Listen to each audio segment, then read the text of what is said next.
Hello বন্ধুরা, শিল্পী ব্লগে সবাইকে স্বাগত জানিয়ে আরেকটা রেসিপি নিয়ে চলে আসলাম। তো আজকের রেসিপিটা হচ্ছে আমি কাঁচকলা আর মাগুর মাছ দিয়ে একটা রেসিপি বানাবো। তো কীরকম বানাচ্ছি এই রেসিপিটা তোমরা অবশ্যই আমার পুরো ভিডিও দেখলে বুঝতে পারবে। তো তারপরে দেখো এখানে আমি দিয়ে দিলাম অল্প তেল দিয়ে আমি মাছটাকে ভেজে নিয়েছি। মাছটাকে ভাজানোর পরে ওই তেলে আমি দিয়ে দিলাম কাঁচকলা, একটা আলু দিয়েছি আর কাঁচকলা দুটো দিয়েছি।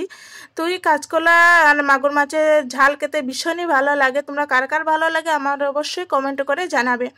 তো তারপরে আমার কাঁচকলা আর আলুটা ভালো করে আমার ভাজা হয়ে গেছে। তারপরে আমি পুরনে দিয়ে দিলাম একটাকে তেজপাতা আর দিয়েছি শুকনো লঙ্কা। তো শুকনো লঙ্কা আর তেজপাতা একটু ভাজা করে নিয়ে আমি দিয়ে দিলাম এখানে একটা পেঁয়াজ আমি নিয়েছি একটাই। তো আমি কুচি কুচি করে কেটে নিয়ে তারপরে দিয়ে দিলাম টমেটো আর দিয়েছি আদা বাটা। তো দিয়ে তারপরে আমি দিয়ে দিলাম লঙ্কা গুঁড়ো, জিরে গুঁড়ো, হলুদ গুঁড়ো আর দিয়েছি ধনিয়া গুঁড়ো। তো এটাকে মানে ভালো সব মশলা দিয়ে আমি ভালো করে কষিয়ে নিয়েছি। কষানোর পরে দেখো অল্প একটু জল দিয়ে আমি একটু ভালো করে কষিয়ে নেব, কারণ মশলাটাকে যত ভালো করে কষানো হবে তত খেতে ভালো লাগবে। তো আমার মশলা থেকে তেলও ছেড়ে দিয়েছে। তারপরে আমি কাঁচকলা আলুগুলো বেজে রেখেছিলাম ওগুলো আমি দিয়ে দিলাম এর মাঝে। তো দেওয়ার পরে আমি ভালো করে কষিয়ে নিয়ে এখানে আমি জল দিয়ে দিলাম। জলটাকে আমি পরিমাণ মতো দিয়েছি। তো ভীষণই ভালো লাগে, এরকম তোমরা অবশ্যই বাড়িতে একবার হলেও বানিয়ে খাবে। মাগুর মাছের ঝাল খেতে ভীষণই ভালো লাগে।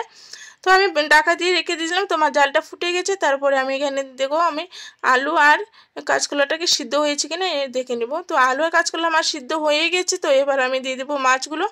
তো মাছগুলো দেওয়ার পরে দেখো আমি আরও 5 মিনিটের মতো আমি ঢাকা দিয়ে দেবো।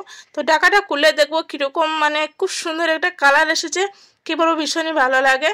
তো তোমরা বাড়ির অবশ্যই বানিয়ে খাবে। আর আমার এই রেসিপিটা তোমাদের কাছে কেমন লাগছে অবশ্যই কমেন্ট করতে ভুলবে না। তো ভিডিওটা আমি এখানেই শেষ করলাম। সবাই খুব ভালো থাকবে, সুস্থ থাকবে। দেখা হচ্ছে নেক্সট কোনো একটা ব্লগে বা কোনো একটা রেসিপিতে। তো খুব সুন্দর হয়েছে, দেখতেই পাচ্ছ ভীষণই দারুণ লাগছে।